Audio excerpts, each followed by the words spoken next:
A impressionante vitória de Cassie Cage sobre Shinnok levou Raiden a dar uma importante tarefa a ela: perseguir um ladrão de almas. Não foi preciso dizer a Cassie que o suspeito poderia ser Shang Tsung ressuscitado. Rastreando-o a partir do local de seu último ataque conhecido, Cassie confrontou o velho enfraquecido. Ele lutou desesperadamente, mas foi derrotado. Enquanto o velho morria diante dela, Cassie perguntou seu nome. Com uma mistura de tristeza e alívio, ele sussurrou: Shujinko.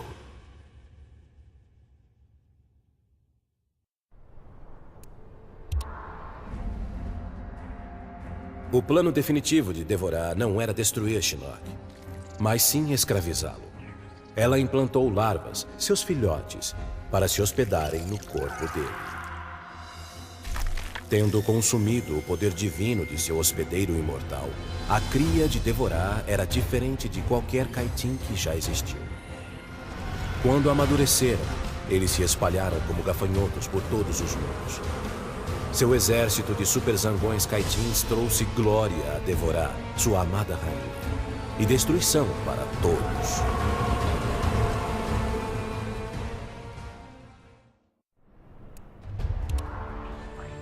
Sozinho mais uma vez, Ermac vasculhou os corredores de labirintos da antiga fortaleza de Shao Kahn, em busca da origem de uma voz distante que o chamava. De repente, um filete de poeira resvalou em seu peito, libertando uma de suas muitas almas. A poeira assumiu a forma de um homem que começou a consumir alma após alma. Enquanto o enfraquecido Ermac observava, reconheceu a figura misteriosa. O feiticeiro Shang Tsung, retornado da morte.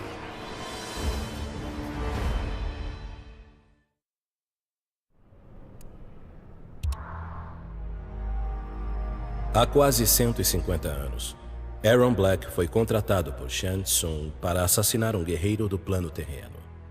Em troca, Shang retardou o envelhecimento de Black. Black podia ser paciente. Se um empregador quisesse alguém morto, isso aconteceria na hora certa. Uma equipe de jovens guerreiros do plano terreno causou muitos problemas a Kotal Kahn, atual empregador de Aaron Black. Com a paciência de uma víbora, Black eliminou todos eles.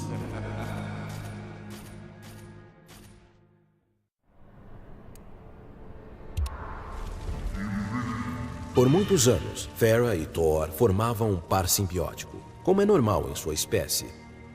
Mas esse laço foi quebrado quando Farah amadureceu e iniciou a grande transformação. Farah-Thor retornou aos descampados de Tarkatan, onde Farah iniciou sua metamorfose. O processo levou 3 agonizantes anos da Exoterra. Nesse período, Thor enfraqueceu e morreu. Agora uma fera bruta, Farah será escolhida por um cavaleiro. Um novo par simbiótico será forjado e novas batalhas serão vencidas.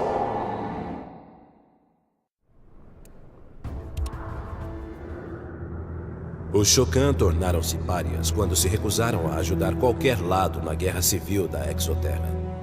Mas com o fim do conflito, o príncipe Goro decidiu retornar ao cenário político.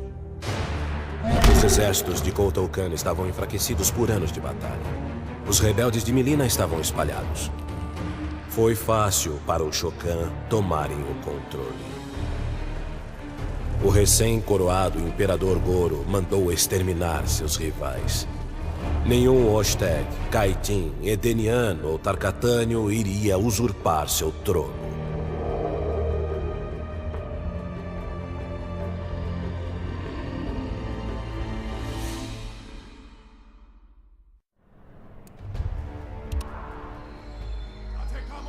Após sua incursão no plano terreno, Kotal Kahn tornou-se um alvo prioritário da vigilância das forças especiais. Jaqen Briggs foi designada para monitorar suas atividades. Jaqen seguiu Kotal Kahn até uma selva equatorial, onde ele entrou em uma pirâmide escondida.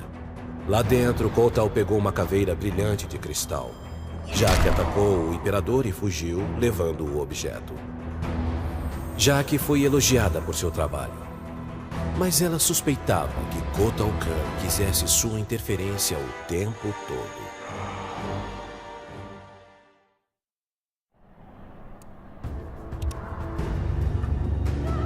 Assim como Scorpion, Jason Voorhees era um espectro, um espírito vingativo que voltou à vida. Centenas morreram como vítimas de sua sede de sangue. Liu Kang, agora governando o submundo, percebeu isso. Um assassino imortal como Jason seria útil em seus planos de conquista. Ele atraiu Jason para o submundo e ofereceu-lhe a possibilidade de uma matança infinita, em troca de sua lealdade. A resposta simples de Jason foi destruir Liu Kang.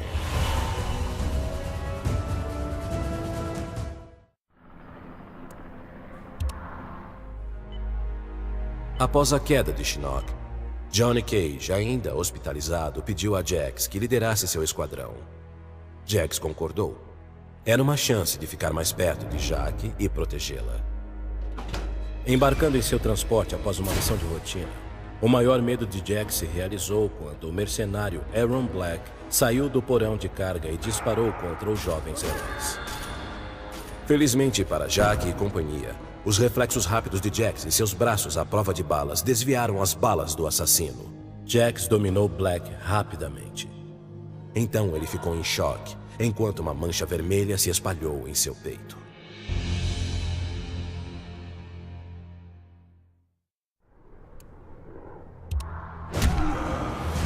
A vida de Johnny Cage foi mais estranha do que qualquer filme de ficção científica, mas ele sabia que a cena final estava chegando.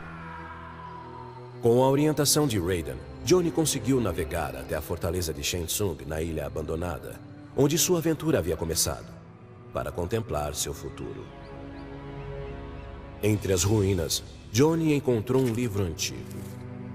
Suas páginas revelaram que Shang Tsung havia descoberto o segredo da longa vida dos Edenianos. A aposentadoria de Johnny Cage teria que esperar.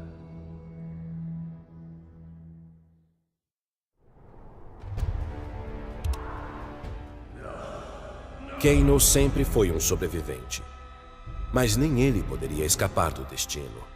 Seus ideais de terror e crueldade morreriam com ele, a menos que pudesse passar seus métodos a uma nova geração.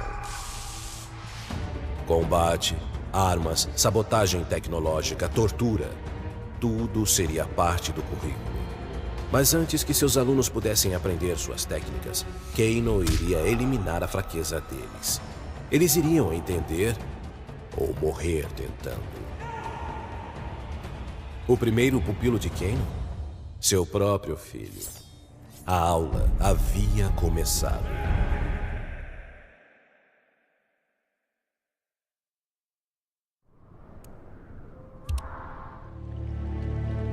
Após derrotar Shinnok, Kenshi juntou-se a Takeda em sua missão para vingar o assassinato de Sutin, sua mãe.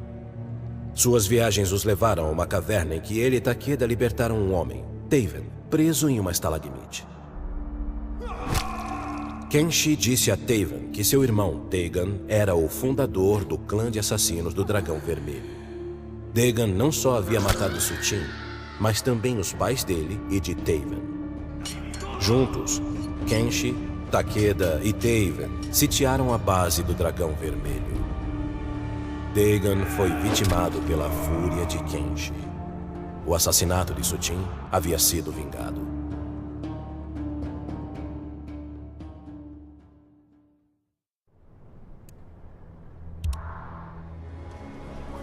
Kitana viu-se caminhando pelas ruas de uma cidade magnífica e brilhante. Era Edenia, um reino libertado da Exoterra, e Kitana era sua bela rainha. Essa era a linha do tempo não alterada por Raiden. O plano terreno havia sido destruído por Shao Kahn, mas Kitana sobreviveu ao Armagedon e uniu os outros mundos para destruí-lo. O resultado foi uma paz duradoura. Kitana despertou de sua visão e descobriu que estava no submundo. Ela não era a rainha de Edenia, mas um espectro do inferno. E ela odiou Raiden por isso.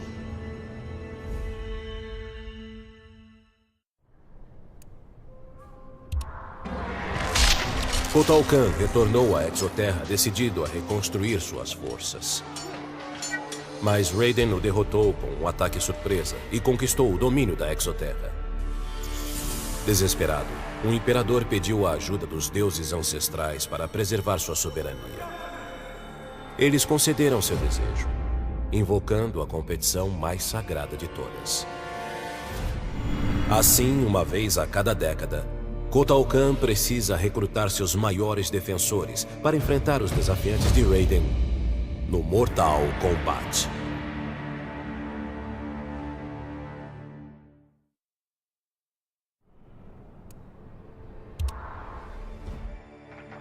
Por salvar o plano terreno, a família de Kun Jin criou uma estátua dele para ser adicionada à coleção de Raiden. Mas Kun Jin estava pensando em alguém que não era mais aceito por sua família: Kung Lao. Kun Jin decidiu localizar seu primo e o encontrou no submundo. Raiden acreditava que a alma torturada de Kung Lao estava presa para sempre, sem a magia de Quan Chi para libertá-lo. Mas Kun Jin sabia que os Shaolin eram mais fortes do que qualquer feitiço. Ele jurou ajudar Kung Lao a combater o mal que o havia transformado.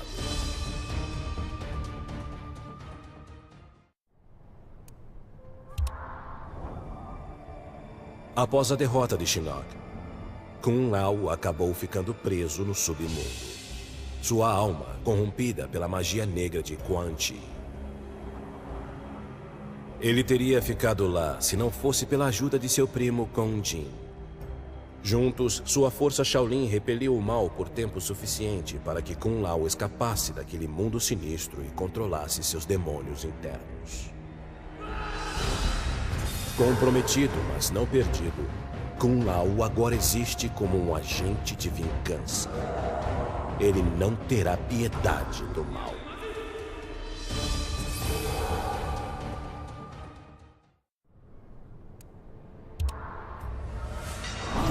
Com a derrota de Shinnok, Liu Kang explorou o submundo. Um mundo que, sem o poder controlador de Shinnok, reduziu-se ao caos. Liu Kang não era um feiticeiro ou um deus ancestral, mas sua habilidade de luta foi mais do que suficiente para derrotar os demônios do submundo.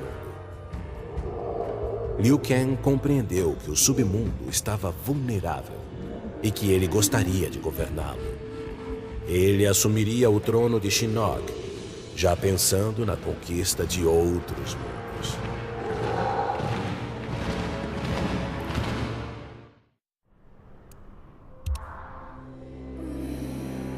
Exausta pelo esforço, Mileena caiu e sentiu sua alma deslizando pelo vazio. Ela acordou em uma incubadora. Havia muitas outras por perto, cada uma contendo uma cópia exata dela. Mileena descobriu que podia ler a mente de cada cópia e elas a dela. Elas logo perceberam o benefício de ter tantas guerreiras compartilhando a mesma mente.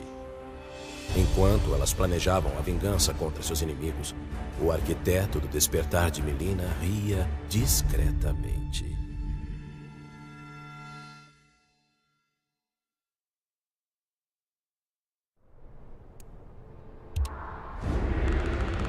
Este mundo chamado Terra produziu muitos oponentes valorosos, oferecendo um excelente esporte. Alguns possuíam um poder antes desconhecido pela raça dos predadores, a feitiçaria. O predador pretendia dominar esse novo poder e usá-lo em suas conquistas. Ele analisou um troféu de uma batalha recente e acabou descobrindo seus segredos. Com o poder da feitiçaria, o predador tornou-se invencível e destruiu, sozinho, mundos inteiros. Ele havia se tornado um super predador.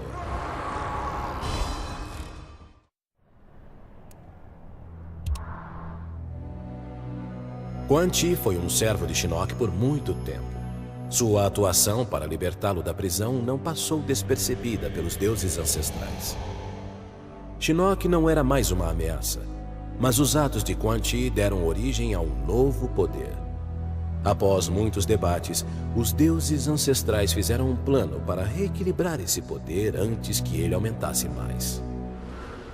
O livre-arbítrio foi queimado da alma de Quan Chi e substituído por uma única diretriz: a morte de Raiden.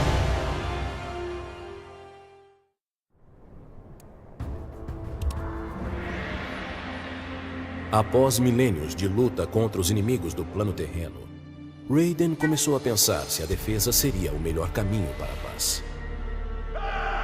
Em uma mudança de tática, Raiden e Shirai Ryu atacaram os exércitos de Kotal Kahn antes que eles pudessem se reagrupar. Eles destruíram as forças do Imperador, deixando a Exoterra à sua mercê.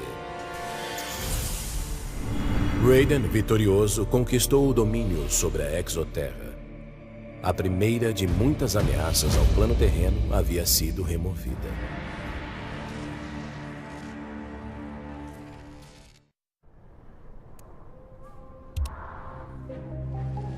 Após a derrota de Shinnok, Reptile foi enviado para o plano terreno por Kotal Kahn para avaliar os estragos.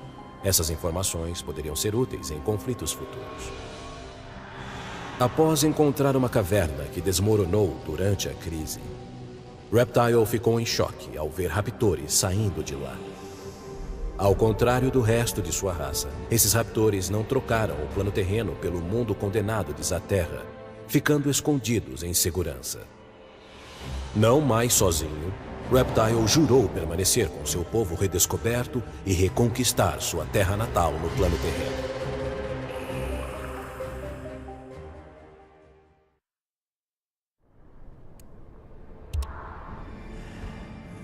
O remorso pelo seu papel na ressurreição de Shinnok corroía a alma de Scorpion.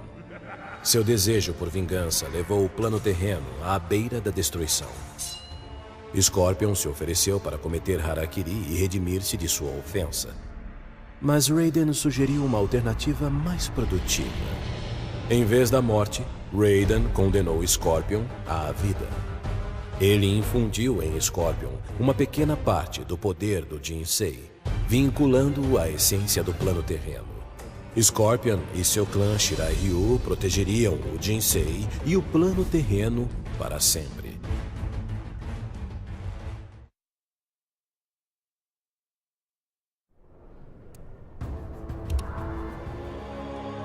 O plano terreno pertencia a Shinnok. Ele tornou-se a área de preparação, de onde Shinnok terminaria sua antiga guerra contra os deuses ancestrais. Os deuses ancestrais haviam mentido para os habitantes dos mundos. Eles não eram seres individuais, mas partes de um grande coletivo conhecido como O Ser. Shinnok iria fundir os mundos e despertá-lo. Inteiro mais uma vez, o Ser devorou os deuses ancestrais. Shinnok assistiu com satisfação. Este universo finalmente havia acabado.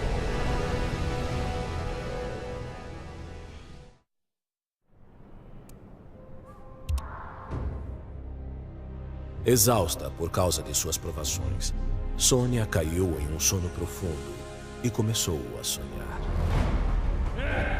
Kano manteve Jax e Cassie como reféns. Ele fez Sonya escolher quem iria viver e quem iria morrer. Sem ver uma maneira de libertar os dois, ela escolheu Cassie e gritou quando Kano matou Jax diante de seus olhos. Ainda gritando, ela foi acordada por Johnny. Ele tinha notícias horríveis. Jax havia sido assassinado com um tiro.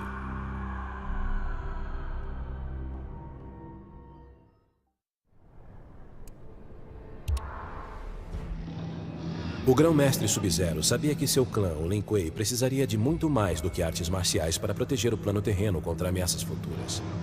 Nas fronteiras geladas da Exoterra, ele encontrou a resposta. Uma fêmea de dragão do gelo com uma ninhada de ovos. Com sua habilidade congelante, Sub-Zero fez os dragões nascerem. Eles aceitaram seus mestres do Lin Kuei e foram treinados como montarias de combate.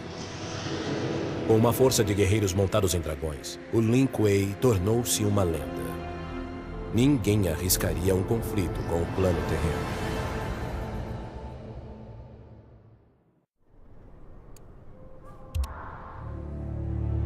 Com a derrota de Shinnok, Takeda e seu pai partiram para encontrar o assassino de sua mãe, um membro do clã do Dragão Vermelho.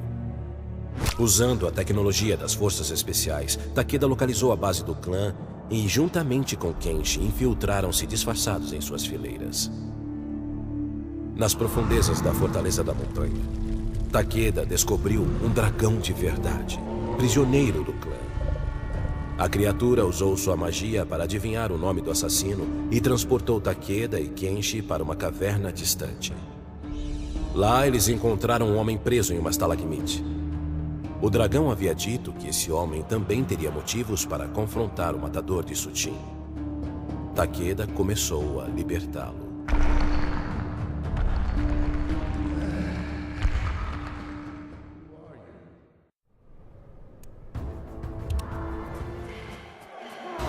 Com a execução de Mileena, o sonho de Tanya de ter uma Edenia livre também parecia ter morrido. Ela e os outros rebeldes eram fugitivos da justiça de Kota-Okan. Seu compatriota de Edenia, Rain, mostrou ser um aliado poderoso e um consorte satisfatório. Mas ele havia se tornado inútil para ela. Em troca de clemência, Tanya contou a Khan sobre o paradeiro de Rain. Presa, mas viva, Tanya reiniciou sua trama.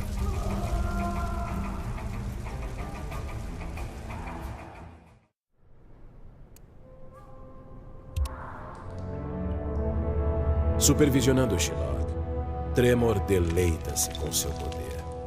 Muitas coisas mudaram desde a excursão do Dragão Negro ao mundo dos sonhos. Kano enviou a equipe de Tremor para lá a fim de recuperar uma bomba psíquica que seria usada por ele no roubo do amuleto de Shinnok. A exposição àquele mundo aumentou o poder de Tremor e expandiu sua mente. Ele evoluiu para um elemental da Terra, um semideus cujo poder poderia rivalizar com o de Raiden e de Fujin.